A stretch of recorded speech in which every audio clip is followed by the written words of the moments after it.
Welcome back. We are into the black. Today's guest is myself. Hope everybody had an amazing weekend so far.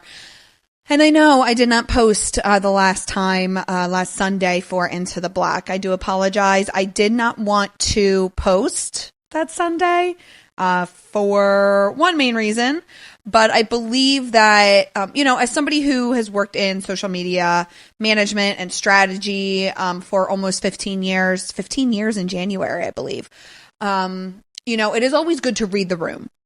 And if something happens in society, if something happens in the world, if that's a natural disaster, if that's a mass shooting, if that's, something political, if that's, a tragedy, read the room. Right. And you do not need to post on social media that day. You do not even need to contribute to social media that day. You are able and allowed to get off of media, mainstream media, social media, digital media. You're allowed to safeguard yourself. So that is why I did not post Into the Black last week, because I wanted to, not really contribute that day. I wanted to give everybody a little breather because we do all need to kind of take a collective breath right now, to be honest with you. So that's where I was, but now we are back into the black and I have a shit ton. I shall say shit ton. I think I have like 5 guests in the can already, right? So, this past week, Robbie Jester of Ingest Catering and Pizza Mariana and of Chopped and Beating Bobby Flay and Guys Grocery Games, he was just on. We just did the recording. My sister was on. Bob Warburton was on. So like we have so many guests that are coming up and I hope you stick with us and stay tuned for those amazing guests. But today we are going to be talking about my TEDx journey. I know you guys have probably seen my TEDx, but yeah, I don't really talk a lot about my TEDx journey. It wasn't all smooth sailing, I will say. So I really think like this is a great opportunity, and also a learning opportunity for those who are trying to get into the TEDx space, but also just anybody who is scared to do something new and to try something different. So, my TEDx journey started actually with my journey on Clubhouse. Clubhouse is the social audio app, and how the mechanics work of this app is basically you get on stage. It's there. You're an app. You log in, and when you log in, you see a bunch of live rooms going on, right? And they have topics at the top, and you can choose which topic that you want to go into a room and to discuss. You can also start your own room on a specific topic. So the first night that I went into Clubhouse, I believe Danger Doom had just passed away. And I am such a huge fan of Danger Doom. And so he's a rapper. My love of his rap came from watching Aqua Teen Hunger Force. That is an old show on Cartoon Network on Adult Swim. And let me tell you, the show is like literally like so freaking ridiculously hilarious. Like if you have not seen Aqua Teen Hunger Force, it's an acquired taste. It is adult animation. It's hilarious. But Danger Doom did the opening to Aqua Teen Hunger Force, and I was like, dude, he is amazing rapper. He spits like, oh my God. And so I became a huge fan. And so I got on Clubhouse, and that night, it was the same night that he had passed away. I had found out that he had passed away on Clubhouse. So all these rappers were all together in a room. There were some celebrities in there too talking about it. Like it was so cool. But at the same time, I was so scared to get on stage and talk about my experience with the music of Danger Doom.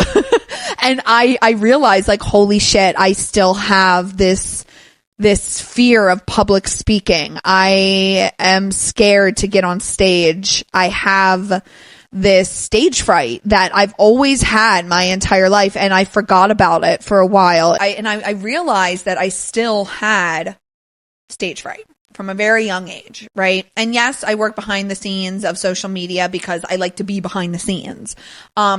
But for a very long time, I was like, okay, I'm not going to do anything on stage. I'm not going to do any public speaking. So this app confronted that head on with me. And we're like, you know what? Like if I'm going to succeed on this app that is gaining so much traction during COVID, if I'm going to succeed, I need to open my mouth. I need to start opening up rooms. I need to get on stage. And that's what I did. I raised my hand. And I raised my hand and those rooms back in the day, whoo, Lord. Oh my God. Like the rooms would have like 400, 500 people deep, right? And so like you would raise your hand, and if like you had an eye-catching graphic for your Clubhouse profile, you would get brought up on stage. And if you contributed like gems, or when you dropped gems and you were like a thought leader in that specific area of expertise, you were brought up on stage more and more. And that gave me confidence, because I was like, I'm going to put my voice out there. I'm going to be heard. I'm going to do this, because I have had stage fright as long as I can remember. My mom put me in ballet, and I remember where I did my first ballet dance up there on stage, and I got through it. But immediately after I got off stage, I was in tears. I ran to my mom in the audience and was like, I'm not doing that ever again. No, thank you. And I finished the rest of the recital in the audience watching everybody else. And then I got into piano, and you know, the stage fright still, like, it crippled me. It really did. It, like, I would freeze, and like I would have to tap into something that was not myself.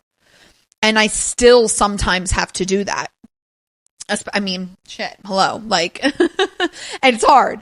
So, you know, so I was like, okay, I'm going to do this, and I started getting up on these stages more and more and more. And I started running rooms more and more and more.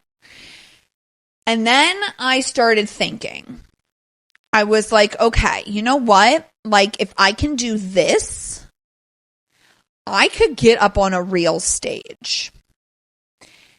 And I know that's bonkers to go from a digital stage, quote unquote, on an app to the TedX stage. But my thought process is go big or go home, baby.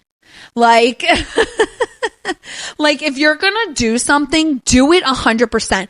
Do it all the way. If you are going to put yourself out there, don't,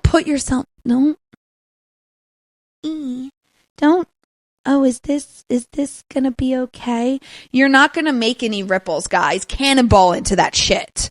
Like, go for it 100%. So, during that time on Clubhouse, I had connected with Robbie Jester of Ingest Catering and Ingest Events and Pizza Mariana and all those things that I said earlier, you know, about being a guest. And so I connected with him, and we started doing rooms together on Clubhouse. We would talk about Facebook. We would talk about hospitality. We were in the chef's rooms all the time together. You know, and so it was a really good way to market online during COVID and to really like connect with our voices one-on-one with people, because, you know, there are so many touch points when it comes to social media and marketing itself. You know, I believe like that now the touch points to get somebody to sign with you is like up to 17 or 18 touch points that you need. But with Clubhouse, it was like the next touch point that you had with somebody on Clubhouse was immediately either a phone call, a voice note, or a voice note in your social media DMs. There was never like texting, or it was like group texts, because we all got together so quickly. And so because Robbie and I were doing, you know, work on Clubhouse together, I was like, okay, well, he had just got done his TEDx. And I know he had something to say. And I watched his TEDx, and I was like, this is what I wanted. I have something to freaking say. And so I talked to him. I was like, look, Robbie, I was like, I have something to freaking say. You know, and I had already tried the traditional channels prior to asking him. I was like, all right. I was like, I'm going to reach out to the Facebook, the Instagram, the website, the email form, any which way. And I was looking up people's names of who was associated, trying to link up with them on LinkedIn. I tried all the ways. And I had heard that they had changed hands. I believe it was even listed on the website at that time that they were rebuilding. So I was like, okay. So I had already, tried that way. And I was like, well, I had not gotten anything. And I have this really great idea for a talk. So, and it was supposed to be, my talk was supposed to be in regards to Little Red Riding Hood and the Big Bad Wolf. And I was going to come out in a Little Red Riding Hood, cape and cloak with a basket and and use that as an analogy for women in business and women in business, going through society and, the patriarchy being the big bad wolf essentially. And so, that's where I was headed with it. And I had this idea, I had this vision in my head. And so I, had talked to Robbie. I was like, I would love just an introduction, just if I could just be introduced to them. That's all I need. You don't have to do anything else. Just give me an email. And so he had connected us through email and that was that. He was out of the chain once, he did that little hookup. And then from there, working with Dan Young, I believe it's Dr. Dan Young, he is the organizer of TedX Wilmington, TedX Wilmington, TedX Wilmington Women, just a bunch of local TEDx's and TEDx Dover. And so, I started working with him. And during this time, I was still working and doing my thing with my business and Clubhouse. And so, and this was before ChatGPT. So I had literally started researching and writing my outline to my TEDx. And once I presented it to him, I had to basically kind of audition and say, this is my idea. This is what I want to work with. This is what I want to convey. And, so him and I worked closely on exactly what my TEDx would be. And then it kind of morphed into this topic of women in business, because that's really what it was centered around, was women in business. And I'm a third generation woman in business. And so to really wrap that up in a way that is a healthy boundary of controversy that speaks to men and women at the same time, I think was really difficult. And I didn't want to water down the topic or talk about women in business. And so it just kind of morphed into, I want the old guard. I want the old thought processes. I want the old way of thinking and doing things with women in business to basically die.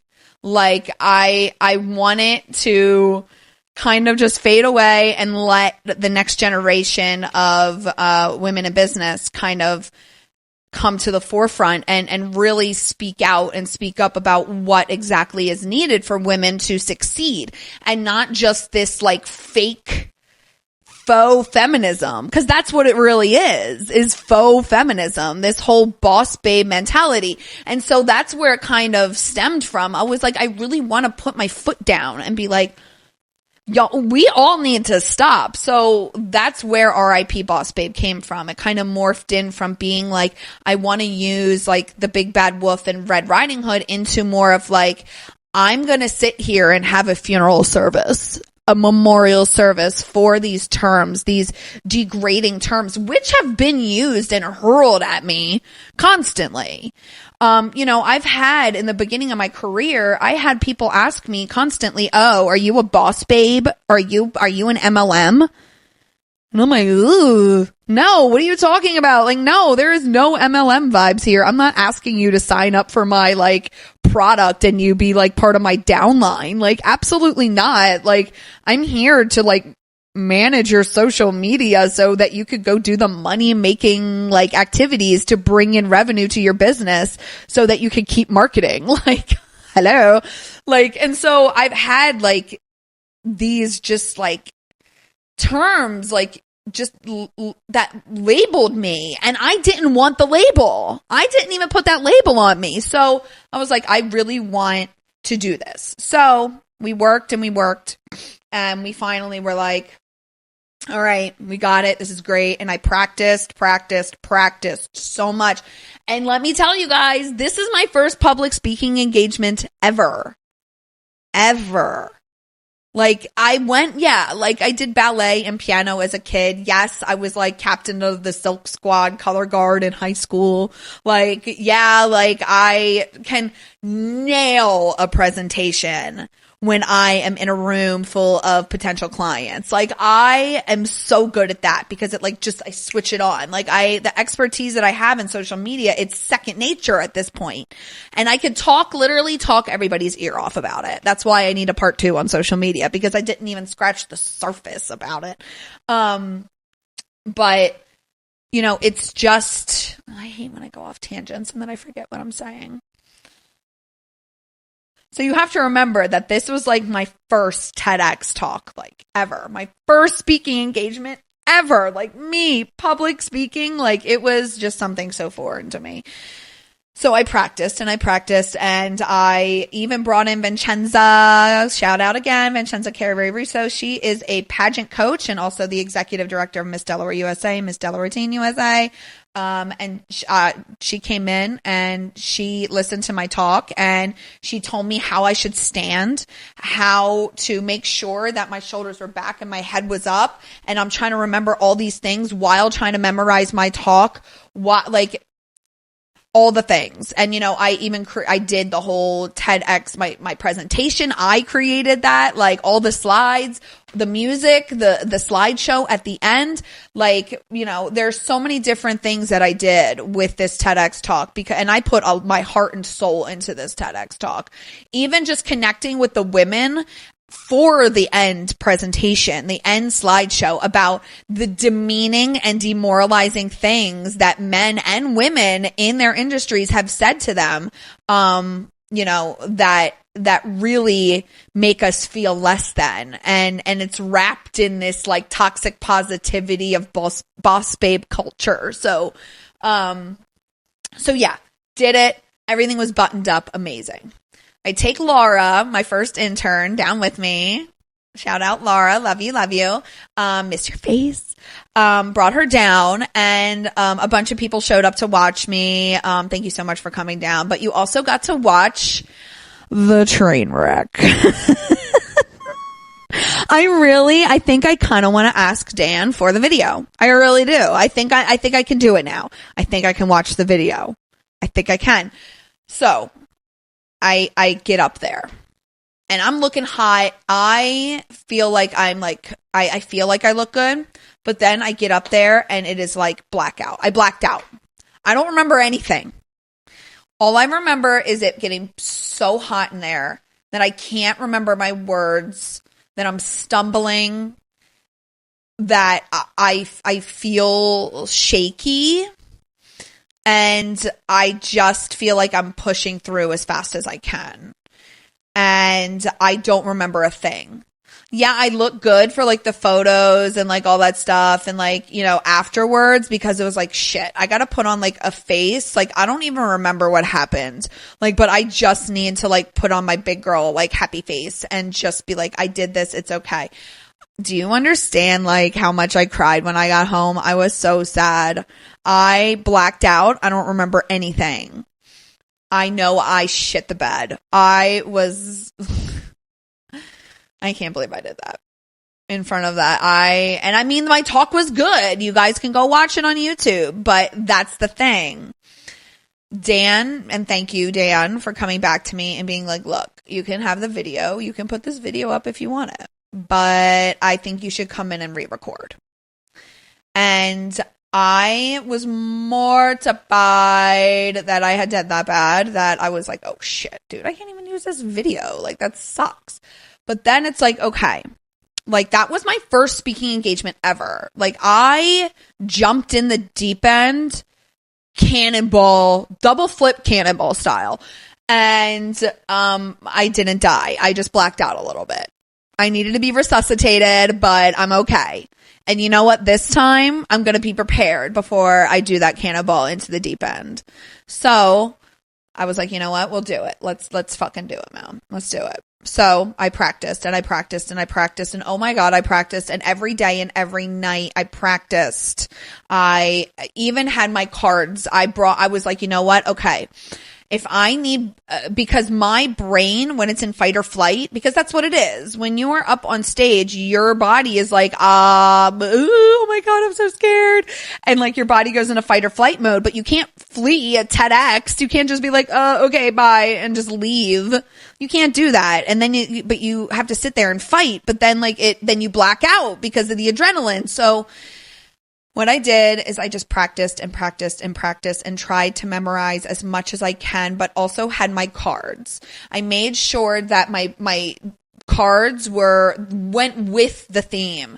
I made sure I was in a more comfortable outfit. Yes, my first outfit, I was wearing heels and like a tube black dress, and I had my hair done and makeup done and all this stuff.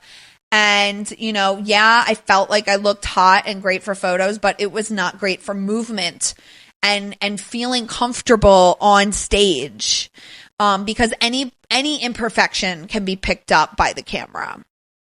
So I was like, okay, I'm gonna fix this. So I wore a different outfit. I made sure I wrote down everything on those note cards. They were black note cards written with white ink. So like the black cards would kind of match the whole like memorial service for Boss Babe. And so then I made sure, and I remember one of the things that I remember of the TEDx Dover and me doing horribly was when my hands started to get sweaty is when I panicked. My brow got sweaty. My makeup was coming off. My hands were sweaty. I could feel, and like everything and then that was like a domino effect of like, oh my God, they're going to think I'm sweaty. Oh my God, do I smell? Oh my God. Like, and it was just like a domino effect of holy shit. I'm not going to do very well. So then I was like, okay, sweaty hands. Trigger. What can I do to get rid of sweaty hands and a sweaty brow? So I went and I found this like French lotion, and I still need to get that back from you, Casey Bonk, my de facto makeup artist. Whenever I need her to do my makeup for like a guest appearance or a news thing, I go to Casey Bonk. And she has that lotion still. And I think she probably has it or threw away. Who knows? But I had this lotion. It's like this French lotion where you put it on your brow, and then like she did my makeup, and then I put it on the palm of my hands, and it stops your hands from sweating. It's like a French deodorant lotion that you can use on any part of your body. And so I did that. I used that before I went up on the TEDx stage for the second time. Also, my husband was there for the second time. So that kind of actually made me feel really good. I was like, okay, like I could do this. My husband's here. And also I have the video. So that's all queued up. And like, I feel good. Like this feels good. And I did so much better the second time. So, my TEDx, if you would like to go watch it, it's over on YouTube. It is about Boss Babe. And about the words that we use for women in business. Boss babe, fempreneur, CEO, girl boss, like all these different like labels that we put on ourselves. And these labels were created by women. And it started back in like the MLM. I think it was like LuLaRoe, like some woman coined the term boss babe. I'm a boss babe. Ooh. And it just then snowballed into like all these women feeling empowered to do something with their lives, to go do something more than just being in the kitchen, to join a business, and even though that business is an MLM and a scam, but it still made them go do something. thing. And I applaud that. And it empowered a bunch of women. But then it just turned into this like toxic positivity, like moniker of like, oh my God, I'm such a boss babe. Is she a boss babe? No, she's not a boss babe. Like who wants her toxic energy? Like we just want to win all the time. And it's like, yeah, you may want to win, but like you still got to have accountability for shitty things you do. And if like people point out the shitty things you do and then you just ignore it saying I'm toxic, but it's like you're the one being an asshole. I'm just pointing it out. So your reaction's the problem? Like you're the problem. My reaction to you is not the problem. Me reacting and speaking up and standing up for myself is not the problem. Your actions are the problem. So like, and there was a lot of like just toxic stuff happening within like these communities. And so, you know, and then the words just became just so infantilizing and demoralizing and demeaning. And so I really wanted to lean in to that and be like, you know what, we're just gonna put these labels to bed. We're just gonna bury these labels 6 feet in the ground. And this is what we actually need to do to like help women in business. Because I mean, there are so many stats that highlight how women in business are not treated fairly within society, to be honest with you. And that's a whole nother conversation that we can get into, or you could just go watch my YouTube, watch the TEDx talk called RIP Boss Babe. You can look it up, Heather Cox Boss Babe, Heather Cox, RIP Boss Babe, Heather Cox, TEDx Boss Babe. Use those keywords and it'll come up. You can also go watch it, the full video over on YouTube, also on my TikTok and on my Instagram. I also believe you can watch snippets of it on my Facebook, Heather Cox Codes as well. But yeah, that is my TEDx journey. And I tell you this story, for multiple reasons, really. My first reason is if you have something to say, stand up and say it. You are allowed to have an opinion. Everybody has an opinion. We all know this. And if you have something you want to say strong enough, if you have such a strong drive to say something, to do something, to be someone, to just do it. Like Nike has it right. Just do it, guys. And I also say this to my second reason is don't be scared. I know that's easier said than done. And I have spent a large portion of my life scared to speak up, scared to take care of myself, scared to be who I am, scared to say what I want, scared to work with the people who I want to work with, scared to do projects like this. I have been scared due to people telling me I cannot do it.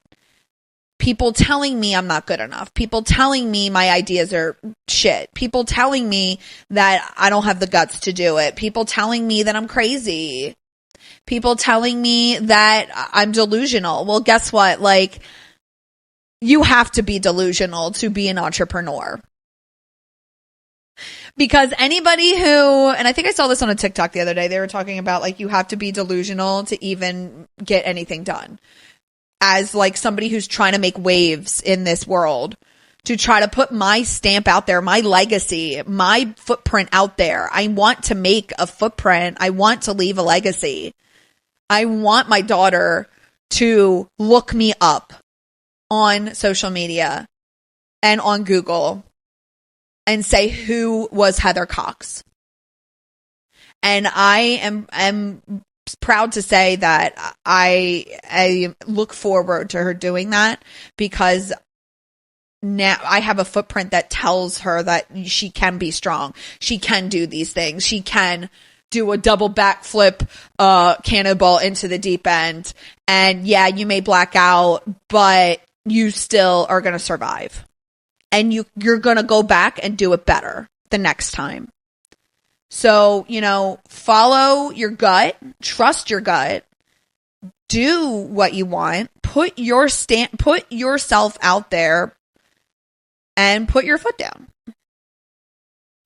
Because nobody is like you. There's no two people alike in this world. And if you have something to say it. And don't be scared of doing it big. Go big or go home, baby. So who knows what guests we'll have next week, but tune in next week for a special guest here on Into the Black. And thank you so much for being here. And again, please check out my TEDx talk titled RIP Boss Babe on TED.com, YouTube, TikTok, Facebook. And yeah, also I might record it for Spotify. We'll see. All right. Thanks, guys.